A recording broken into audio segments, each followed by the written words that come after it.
4장 1절에서 11절입니다. 이 말씀은 살아계신 하나님의 말씀입니다. 오늘 우리가 함께 이 자리에서 고백드리겠습니다. 함께요.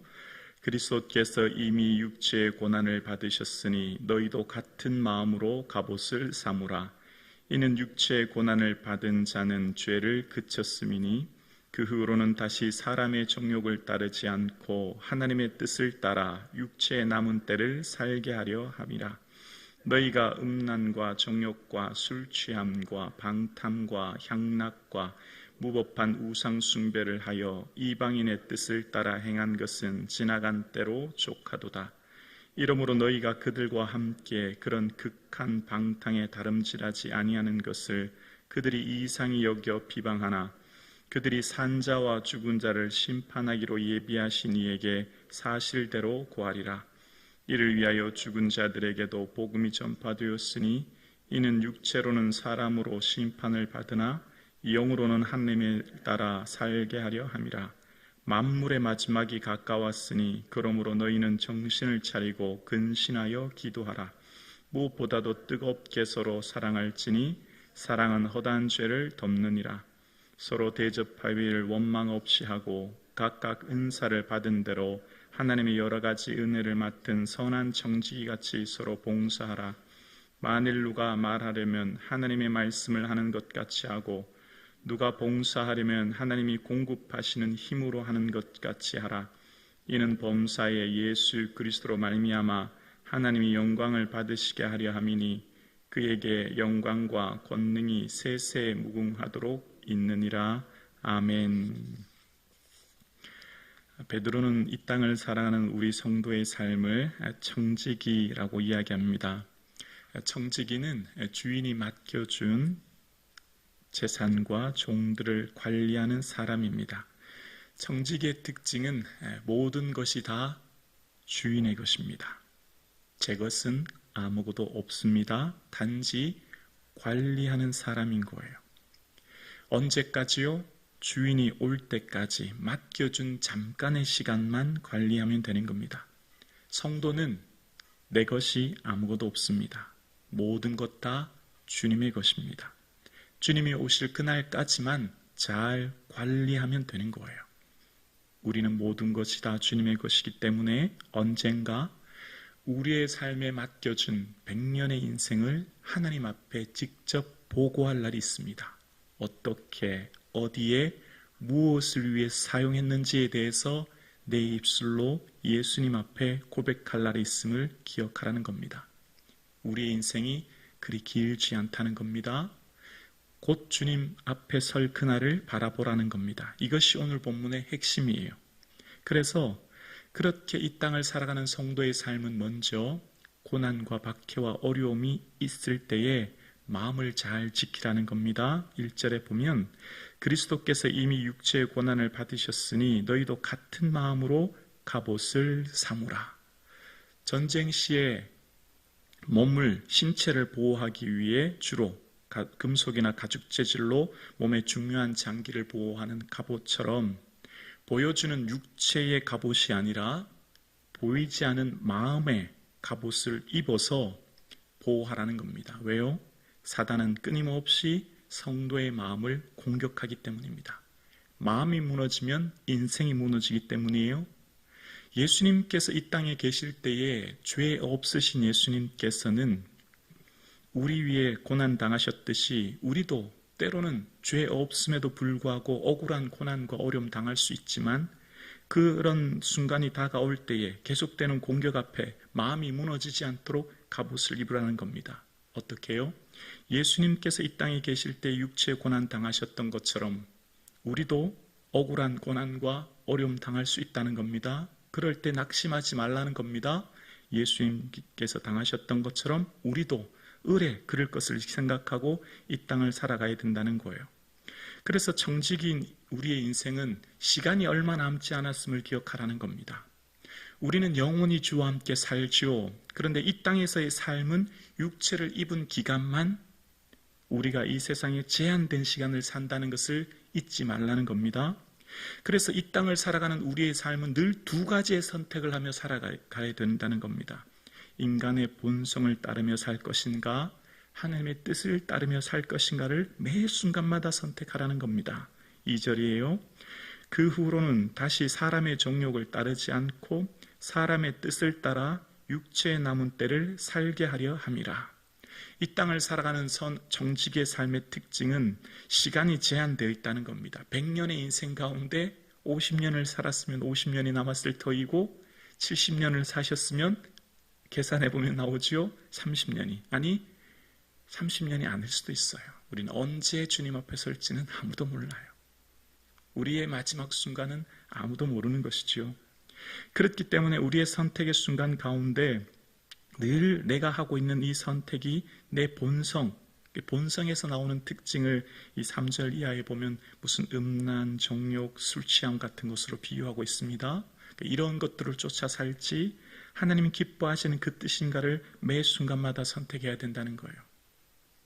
오늘은 사라지고 소멸하는 하루가 아니에요. 오늘은 하나님의 영원한 기억 속에 남아있는 하루입니다. 오늘은 생중계되고 있는 거예요. 주님 앞에 생중계되고 오늘 하루를 정확하게 다 보고 계신 거예요. 이 하루는 결코 사라지는 하루가 아닙니다. 오늘 새벽 예배 나오신 사랑하는 성도님, 우리가 이 예배 드릴 수 있음이 축복이요 영광인 줄로 믿습니다. 이 하루 주님 앞에 나와 예배 드릴 수 있는 것 영광입니다. 왜요? 5절에 보면 이렇게 기록되어 있습니다. 그들이 산자와 죽은 자를 심판하기로 예비하신 이에게 사실대로 고하리라. 양과 염소가 나뉘어지듯 산자와 죽은 자, 영원한 영벌을 받을 자와 영생을 얻을 자로 우리는 그 앞에 주님 앞에 서게 되는데요. 우리는 늘 오늘도 사도신경이 이렇게 고백했습니다. 산자와 죽은 자를 심판하러 오시리라. 주님 곧 오신다는 거예요. 우리는 주님 앞에 산자로 살아갑니다. 영생을 얻은 자죠. 그런데 영생을 얻은 우리의 삶은 이 땅의 100년의 삶을 우리 입술로 어떻게 살았는지에 대해서 사실대로 아를 날이 있음을 기억하라는 거예요. 그래서 결코 우리는 헛되게 살 수 없어요. 대충 살 수 없어요. 적당히 살 수 없어요. 주님 앞에 설 그날이 있음을 기억해야 되는 거죠. 왜냐하면 예수님의 십자가 피로 오늘 이 하루를 선물로 주셨거든요. 예수님의 십자가 피로 시간을 선물로 주셨고 내 생명을 선물로 주셨거든요. 그래서 우리의 삶 가운데 매 순간마다 하나님 앞에 정직임을 기억해야 됩니다. 근데 우리는 이 땅에 천년만년 살 것 같이 착각하면서 모든 사람이 살아요.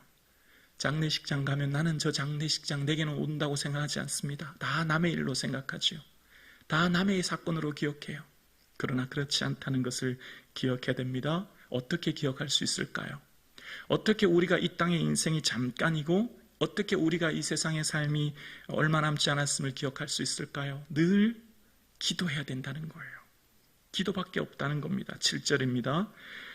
7절에 보면 만물의 마지막이 가까웠으니 그러므로 너희는 정신을 차리고 근신하여 기도하라.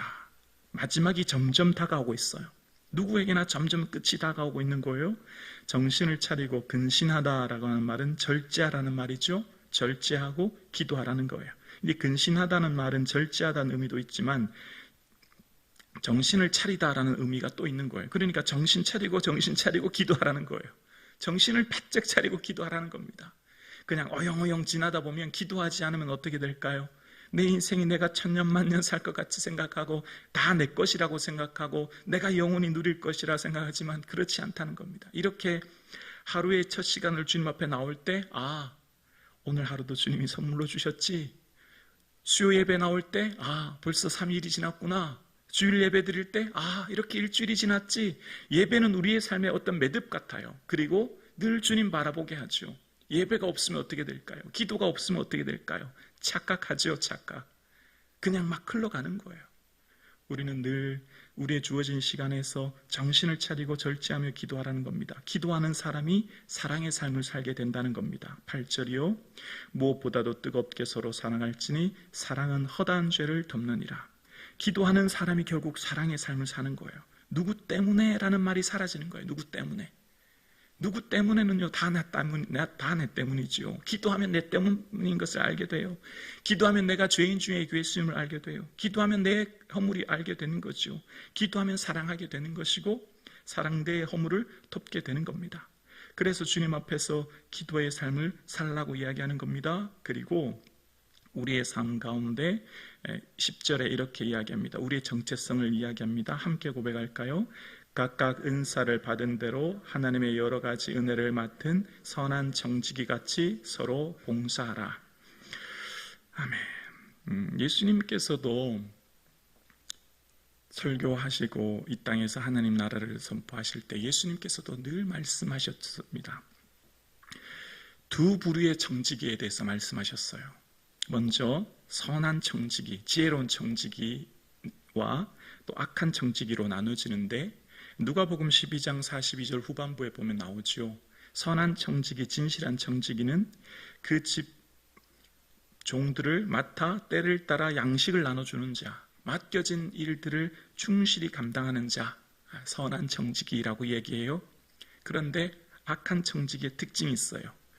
주인이 더디오리라. 주인이 더디올 거다. 아직 시간 많다. 주인 오려면 아직 멀었다. 먹고 마시고 취하는 자라는 거예요. 지금 내가 맡겨진 거 다 내 것으로 착각하고 내가 먹고 마시고 즐기는 삶을 살고 아직 주인 오려면 멀었어. 아직 멀었어. 여러분, 요한계시록 마지막 22장에 예수님께서 말씀하시는 게 뭔지 기억하시죠? 내가 속히 오리라 라고 말씀하세요. 주님은 속히 온다고 말씀하는데, 내가 곧 온다고 말씀하는데, 어리석은 정직이는 주인이 더디 올 거야. 아직 올 날이 멀었어. 그게 어리석은 종이라는 겁니다. 오늘 이 하루의 삶도 이제 곧 주님 오실 날을 준비하는 인생은 누굽니까? 곧 주님 오신다. 곧 주님 오실 거야. 그래서 우리의 삶에 주어진 일을 주님 오실 날을 바라보고 사는 삶, 그 삶을 살라고 이야기하는 겁니다. 지금 사도 베드로의 이 편지는 박해와 고난 가운데, 어려움 가운데 있는 초대교회 성도들의 삶을 향해서 여러분은 선한 정직이가 되셔야 합니다. 곧 주님 오십니다. 그렇게 이야기하며 주어진 삶의 자리를 지킬 수 있도록 편지하고 있는 겁니다. 그러면서 정직의 특징의 주어가 있어요. 정직이는 다 하나님 하셨다는 겁니다. 다 하나님 하셨다고. 내가 열심히 봉사하고 헌신하고 누가 하신 거예요? 다 하나님 하신 거예요. 내가 한 게 아니에요. 왜냐하면 주님께로부터 다 임대받아 사용하고 있거든요. 다 임대받아서 잠깐 내가 빌려서 쓰고 있거든요. 그래서 11절에 이렇게 고백한다는 거예요. 정직이의 특징의 삶을 말합니다. 11절에 보면, 만일 누가 말하려면 하나님의 말씀을 하는 것 같이 하고, 누가 봉사하려면 하나님이 공급하시는 힘으로 하는 것 같이 하라. 이는 범사에 예수 그리스도로 말미암아 하나님이 영광을 받으시게 하려 함이니 그에게 영광과 권능이 세세에 무궁하도록 있느니라. 아멘.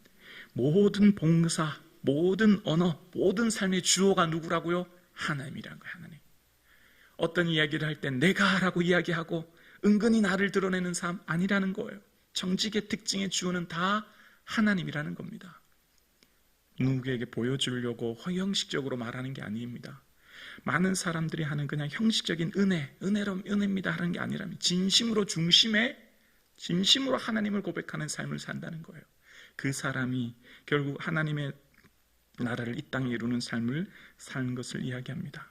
오늘 함께 예배드리시는 사랑하는 성도님, 우리는 정직입니다. 주님이 잠깐 이 생명 맡겨주신 거예요. 얼마 남지 않았습니다. 육체 남은 때 영원히 하나님 앞에 주님 함께 거하지만, 육체를 입었다는 것은 이 땅에서의 삶을 말하지 않습니까?